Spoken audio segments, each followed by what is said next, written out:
Got them in your hand. Now take your other hand and grab those same wires and lift them up. There you go. There you go. Right there. You got it. Nice job. When he was saying remember the anatomy of the tool, that's what he was talking about. It wasn't that you were going to hit one of us. It was the fact that you have a big hook on the end that you're going to grab stuff along the way that's going to cause you just as much heartache. So, hey, guys, pay attention because this is important too. So just in the RIT scenario, right, what you just did is more of a save yourself type deal. In a RIT scenario, you're in there with a team, and you come up to some wires that you got to get through with bringing a firefighter through, right? So if we send one guy through in a tool, take the tool, now we lift it up, we can get them to go through with least entanglement, right? So now if this were a scenario where a ceiling or something came down and there was already a hose line in place, if he can find the hose on that side and I can find the hose here, we can do the same thing, right?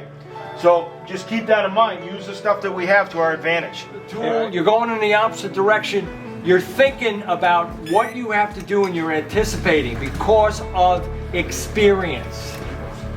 I've gone through this. My experience has been the wires drape and they'll get caught on any object. What can I do to enhance my passage through the corridor? Bang. The thing is, you can actually stay in that position for a fair amount of time. Yeah. Until you start getting until it hurts. You're absolutely right. No, I know. It doesn't stop just that your teenage years, dude. Wait till you get married, it'd be fantastic. Hanging below the tape line right here. Everything's blown out. You still gonna get a hook. I just turned it off just so everybody can hear me. If you guys want to come in closer, you can. Helmet gets removed. Okay. Shoulder straps. That one's all tucked in. Shoulder straps get loosened. Gloves come off. Okay. A lot of times with the newer jackets, we find just take the 2 seconds. It's going to help you in the long run. Pop their hands in. All right. It's vitally important you guys know how you're dressed, so there's that side, and what you carry and where it is, right? You should know the air patch. You should know what side is where, so when you feel something tug and get caught, you know what it is. Wires can get behind here, right? Some guys carry their radio in a holster and it sticks out on the side, so you get caught down there. Those are the things you want to think about. If you know you end up somewhat in wires, you're like, okay, what side should I be? Firefighter Survival Program. And it's nothing more than inhalation, and as you're exhaling, you hum. And the reality is you slow your breathing down, which is vitally important, concerning air. The other thing is it has a tendency to acclimate you mentally to what you're doing. Big deal. Anybody claustrophobic here? You're good, you're good, very good. All right, so what are you doing before you try to find your way out, right? Mayday, mayday, mayday, right? Give yourself a mayday. All right, so there's answering your mayday. Stop her as a gun. Right.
Hey guys, welcome back to PintheQ Productions and PintheQ Podcast. We are here in Maine, in Freiburg, Maine, yeah. and I had an opportunity to hang out with New England Fools for a day, which was a great opportunity. I appreciate the invite. Pleasure to have you. Glad you asked. Brother, talk to me about New England Fools and what it is to you and what this is all about. New England Fools, we started back in 2003. We formed the chapter in 2003. We've been doing hands-on training since 2004. We managed to do a handful of trainings every year. Last year was obviously a little bit of a disaster. So once we got the go-ahead this year for things to open up, we did.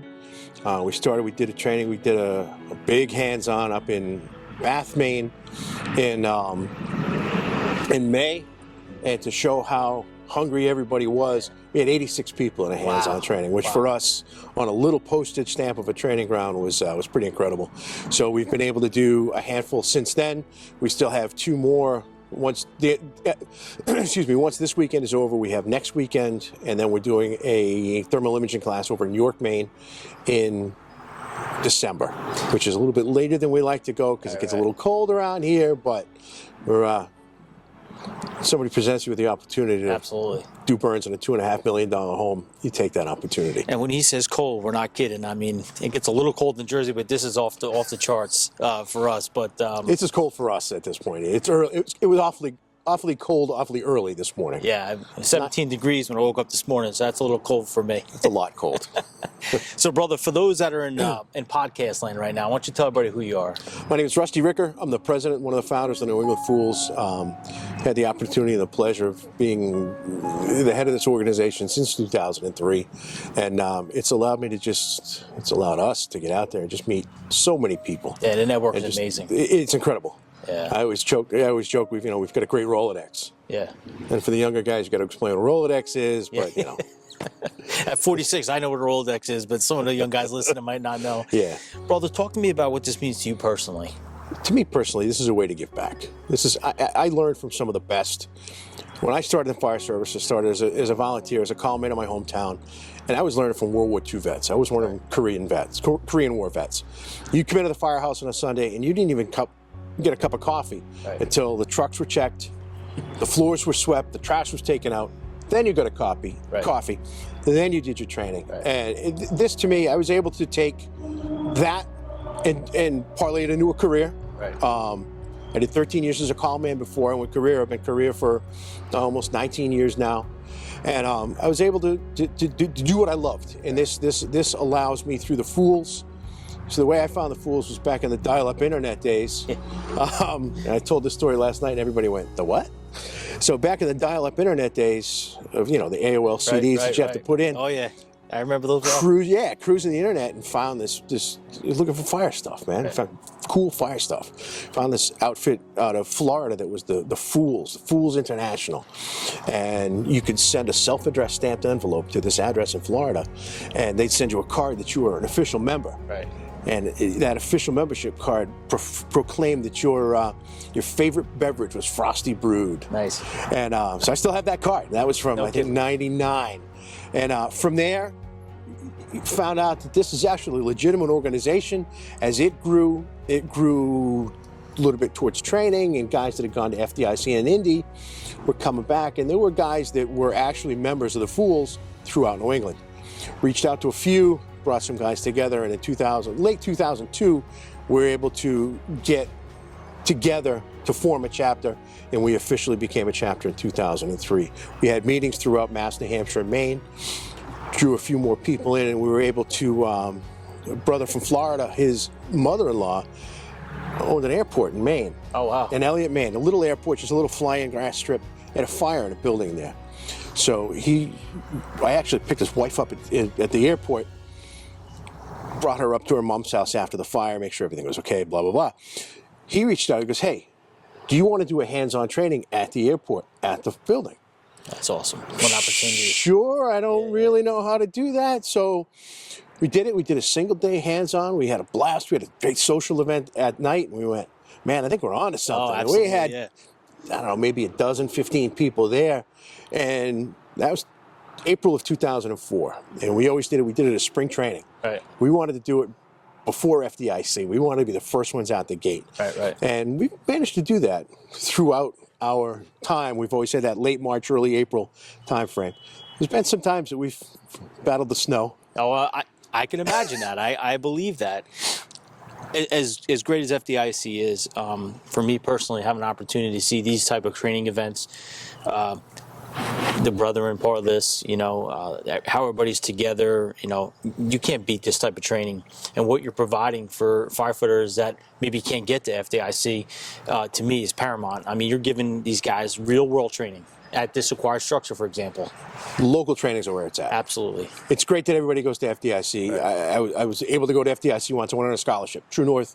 I won a scholarship from True North. It was the only way I was able to go. Right. I won't ever be able to go again. We're bringing you FDIC level instructors, Firehouse Expo level instructors, quality to your backyard. So you have to drive down the street from your house. Absolutely. And we're in Western Maine. This is the first time we've ever been over in Western Maine. Literally across the river is New Hampshire. We're usually more towards the coast, up towards the mid-coast.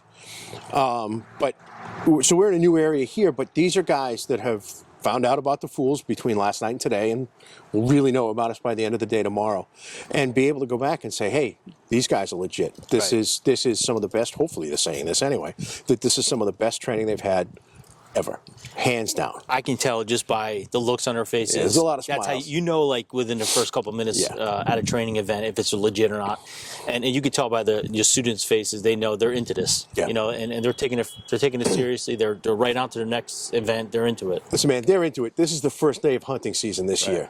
These guys are here instead of in the woods. That tells they're you into something. it. That tells you something right there, brother. Recently you lost a brother. I did.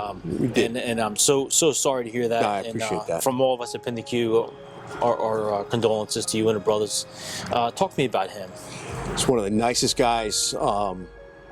Lieutenant Rob Ford from the Wakefield, Mass. Fire Department. Rob had some belly pain last summer. Didn't think anything of it. Went to the doctors. They told him it was one thing. Treated him for it. It wasn't one thing.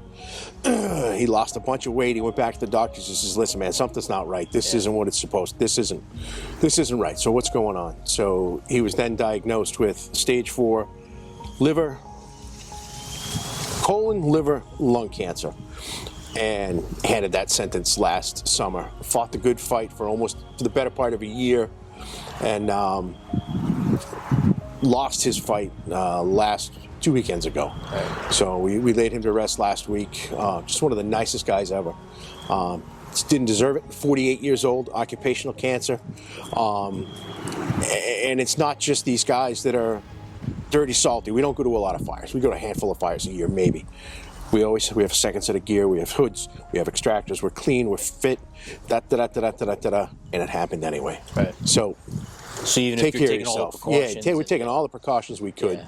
And times have certainly changed from when we started. I mean, the saltier a lid, the better. Now we're realizing that we got to wash our gear. We got to keep on top of that. Yeah, and that's one thing we do. We're very lucky to we partnered with Responder Wipes out of Florida. Nice. Anytime we do a live fire hands-on, we get a case of Responder Wipes. That's everybody's getting clean.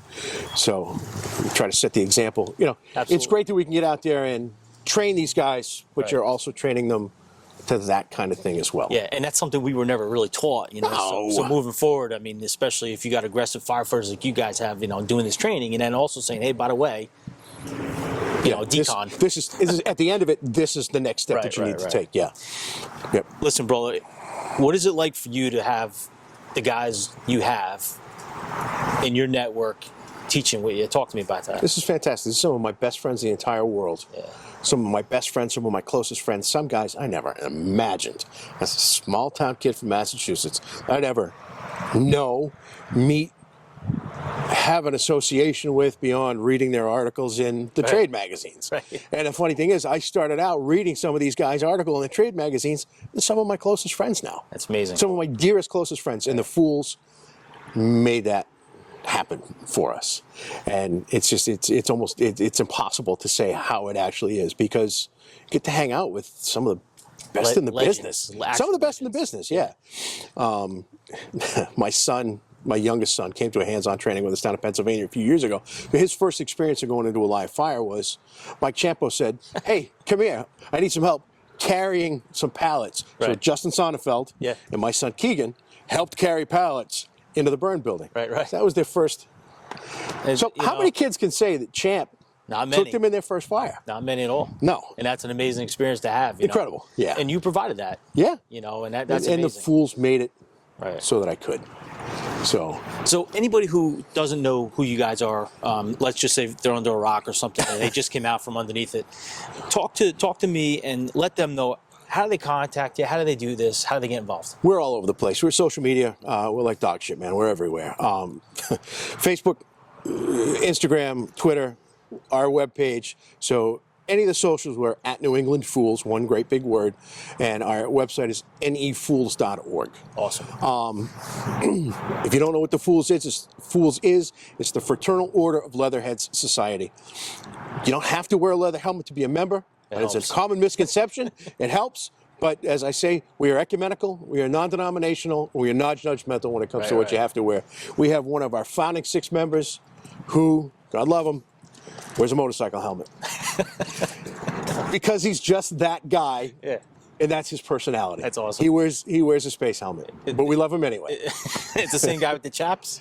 No, different guy. Completely That even different makes guy. it better.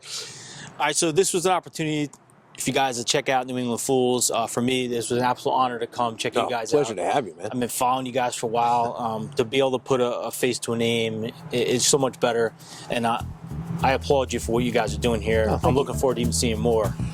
Stick around. I will. Convince the wife. All right, guys, you're going to check this out and see what's coming out. You got a lot more coming out here at New England Fools in Maine. Stay with us.